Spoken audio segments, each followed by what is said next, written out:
وتفرع أيضا على اشتراط التعيين للسنن الرواتب وعدمه مسألة أخرى،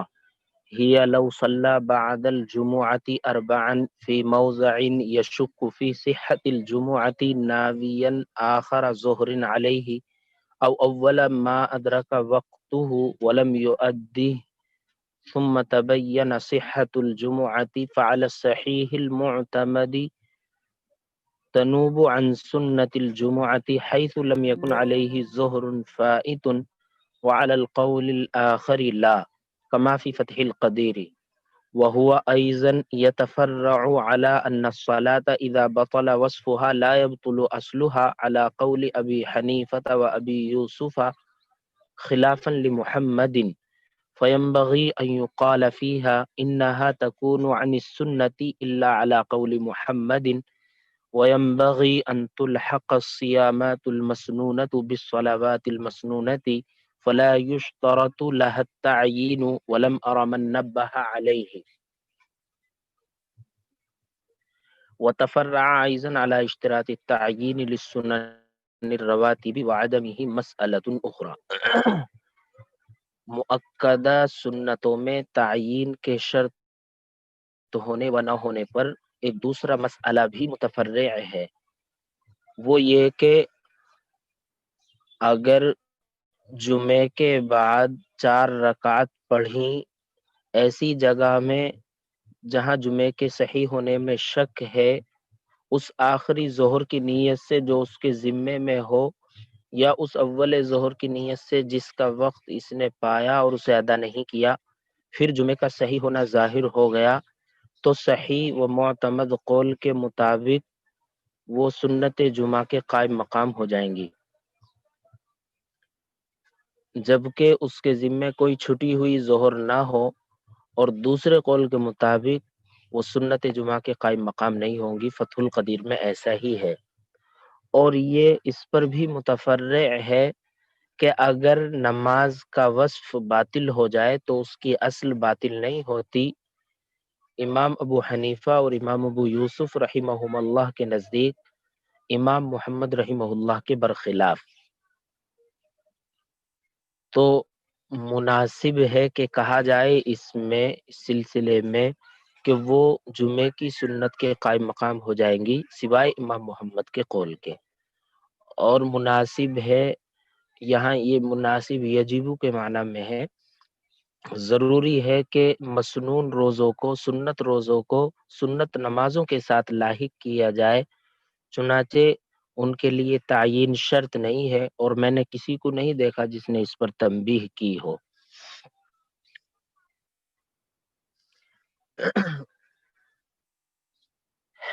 مؤکدہ سنتوں میں تعیین کے شرط ہونے و نہ ہونے پر ایک دوسرا مسئلہ بھی متفرع کر رہے ہیں، دوسرے مسئلے کی بھی تفریع کر رہے ہیں۔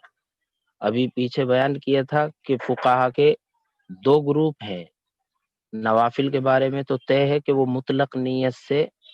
درست ہو جاتے ہیں، لیکن مؤکدہ سنتوں کے بارے میں بتایا گیا تھا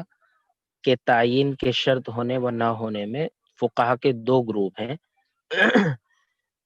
ایک گروپ کی رائے یہ ہے کہ تعین نیت شرط ہے جیسے قاضی خاں، اور دوسرے گروپ کی رائے یہ ہے کہ تعین نیت شرط نہیں بلکہ نفل کی نیت سے اور مطلق نیت سے بھی مؤکدہ سنتیں ادا ہو جاتی ہیں، درست ہو جاتی ہیں۔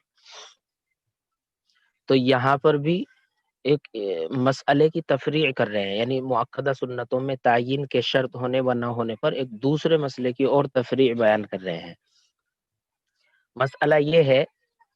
کہ اگر کسی نے ایسی جگہ میں جہاں جمعے کے صحیح ہونے میں شک ہے کہ آیا جمعہ وہاں پر صحیح ہو سکتا ہے، جمعے کے شرائط وہاں پورے طور پر پائے جا رہے ہیں نہیں پائے جا رہے ہیں، تو جمعے کی صحت میں شک ہے، تو اس نے وہاں پر جمعے کی نماز پڑھی، اور جمعے کی نماز پڑھنے کے بعد اس نے 4 رکعت ظہر کی نیت سے پڑھی کہ ہو سکتا ہے جمعہ صحیح نہ ہو، چونکہ جمعے کی صحت میں شک ہے، تو 4 رکعت ظہر کی نیت سے پڑھی، یا تو اسی دن کی ظہر کی نیت کی، یا یہ نیت کی کہ جو آخری ظہر اس کے ذمے ہے اس کی نیت سے میں 4 رکعت ظہر کی پڑھ رہا ہوں، یا جو پہلی ظہر اس کے ذمے ہے جس کا وقت اس نے پایا اور اسے ادا نہیں کیا، تو پہلی ظہر یہ ادا کر رہا ہے۔ پہلی ظہر کی نیت سے یہ ادا کر رہا ہے،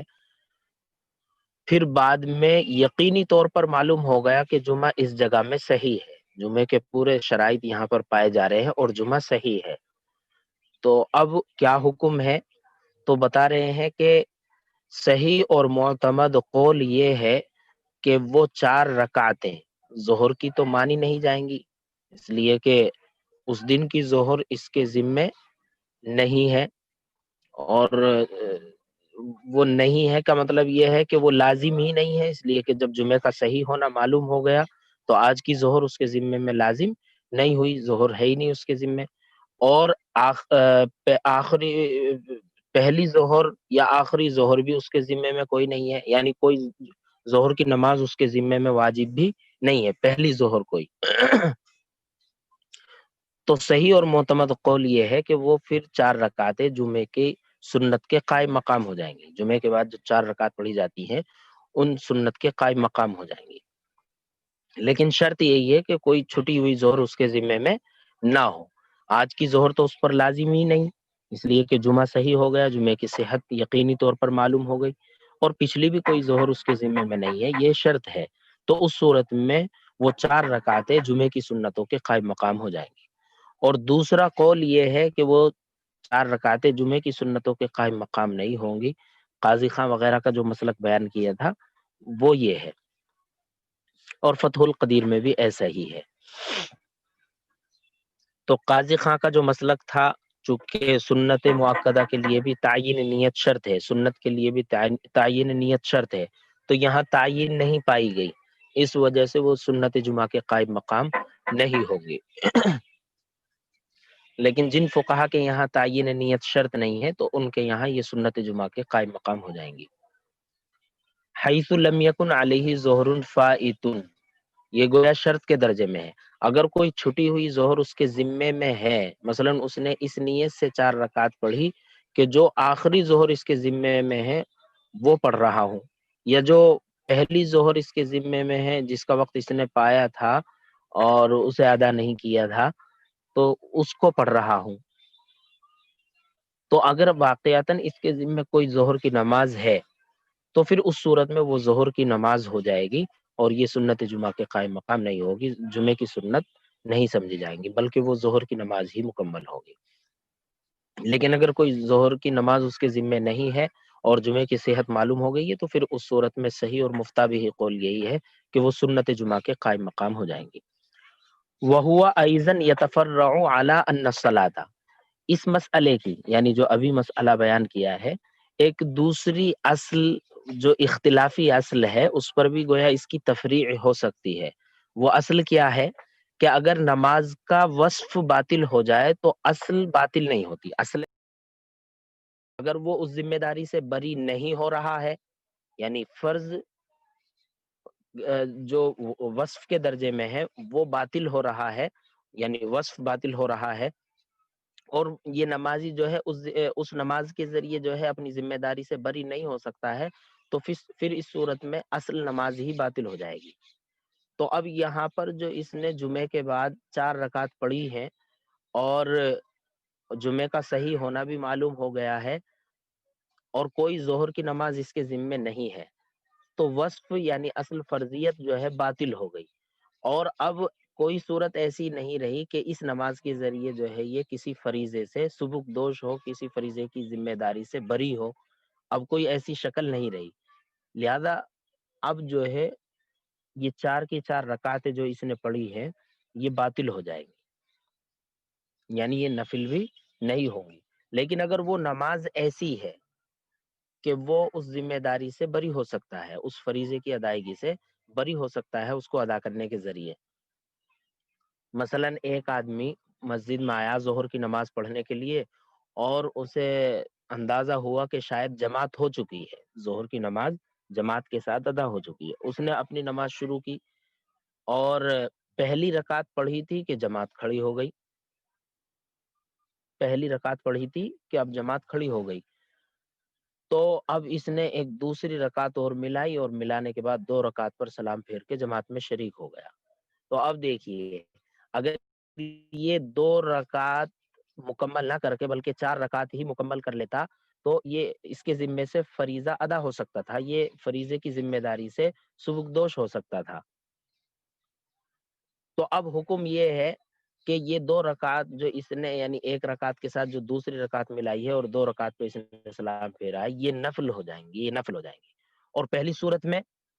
یعنی جمعے کے بعد جو اس نے 4 رکعت ظہر کی نیت سے پڑھی ہیں اور کوئی ظہر کی نماز اس کے ذمے نہیں ہے، تو یہاں یہ کسی فریضے کی ادائیگی سے سبکدوش نہیں ہو رہا، کسی فریضے کی ذمہ داری سے یہ بری نہیں ہو پا رہا ہے۔ تو اب حکم یہ ہے کہ یہ فریضہ باطل ہو گیا تو اصل نماز ہی باطل ہو گئی، یہ 4 رکعت جو اس نے جمعے کے بعد پڑھی ہیں یہ باطل ہو گئی۔ اور یہ جو دوسری صورت ہے کہ اگر اس نے نماز شروع کی اس گمان سے کہ جماعت ہو چکی ہے اور 1 رکعت پڑھی اور پھر دوسری رکعت میں پہلی رکعت میں ہی جو ہے جماعت کھڑی ہو گئی 1 رکعت پڑھنے کے بعد، اور پھر اس نے دوسری رکعت ملا کر کے 2 رکعت پہ سلام پھیر دیا، تو چونکہ یہ 4 رکعت اگر مکمل کر لیتا تنہا تب بھی جو ہے فریضے کی ادائیگی سے بری ہو سکتا تھا۔ تو اب حکم یہ ہے کہ یہ 2 رکعت اس کی نفل ہو جائیں گی۔ تو امام محمد یہ فرماتے ہیں، دیکھیے اذا بطل وصفها لا يبطل اصلها على قول ابی حنیفہ و ابی یوسف خلافا لمحمد، کہ جب نماز کا وصف باطل ہو جائے تو اس کی اصل باطل نہیں ہوتی شیخین کے یہاں، فرضیت باطل ہو گئی لیکن وہ نفل یا سنت ہو سکتی ہے شیخین کے یہاں، لیکن امام محمد کے یہاں جب فرضیت باطل ہو گئی تو اصل نماز ہی باطل ہو جائے گی۔ تو مناسب ہے کہ کہا جائے اس میں کہ وہ سنت جمعہ کے قائم مقام ہو جائیں گی سوائے امام محمد کے قول کے، امام محمد کے یہاں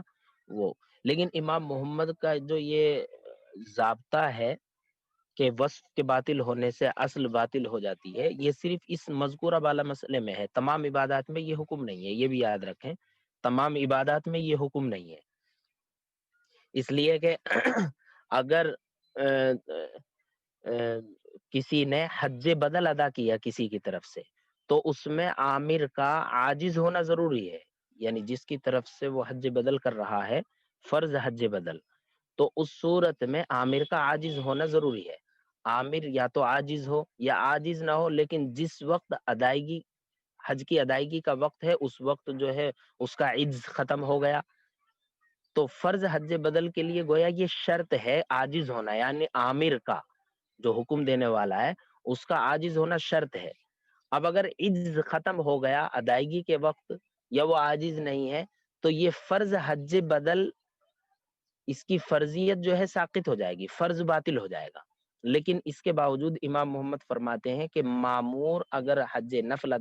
حج کر لیتا ہے پھر بھی تو وہ حج نفل ہو جائے گا، حج نفل ہو جائے گا۔ تو یہاں پر جو ہے فرضیت باطل ہو گئی لیکن اصل باطل نہیں ہوا، اصل عبادت باطل نہیں ہوئی،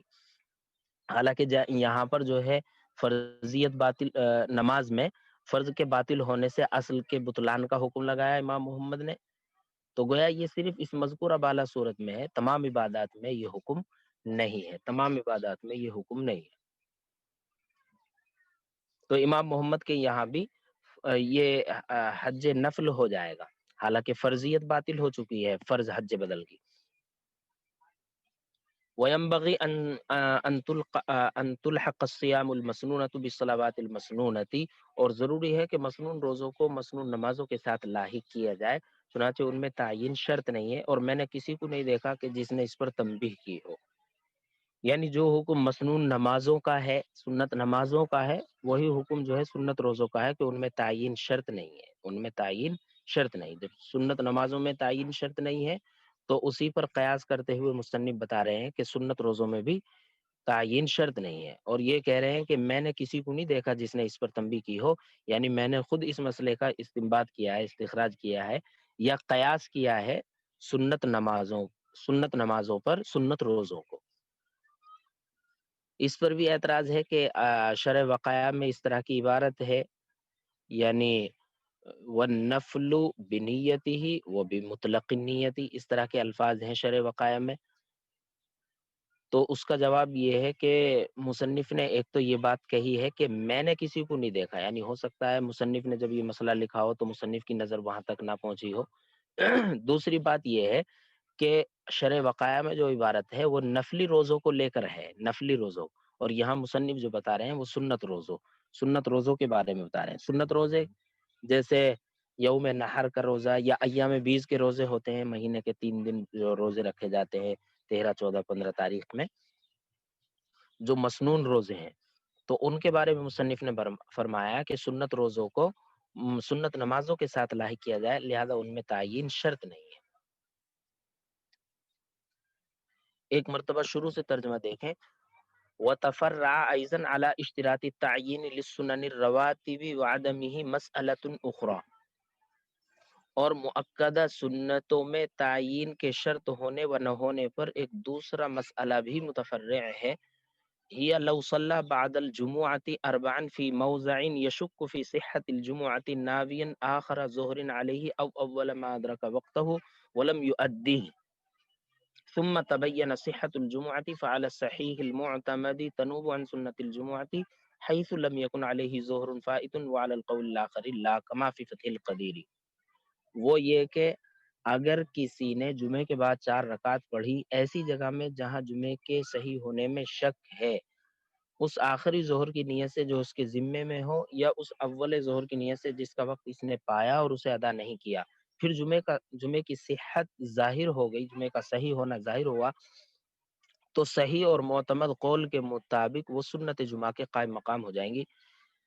جبکہ اس کے ذمے کوئی چھٹی ہوئی ظہر نہ ہو، اور دوسرے قول کے مطابق وہ سنت جمعہ کے قائم مقام نہیں ہوگی۔ قاضی خان وغیرہ کا یہی مسلک ہے، اور فتح القدیر میں بھی ایسا ہی ہے۔ لیکن مفتابی قول یہ ہے کہ چونکہ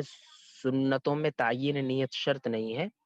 تو اس وجہ سے یہاں پر وہ سنت جمعہ کے قائم مقام ہو جائیں گی، یہی مفتابی ہے۔ اور یہ مسئلہ اس پر بھی متفرع ہے کہ اگر نماز کا وصف باطل ہو جائے تو اس کی اصل باطل نہیں ہوتی، شیخین کے قول پر۔ وهو ايضا يتفرع على ان الصلاه اذا بطل وصفها لا يبطل اصلها على قول ابي حنیفہ وابي يوسف خلافا لمحمد، امام محمد کا اس میں اختلاف ہے۔ فينبغي ان يقال فيها انها تكون عن السنه الا على قول محمد، تو مناسب ہے کہ اس بارے میں کہا جائے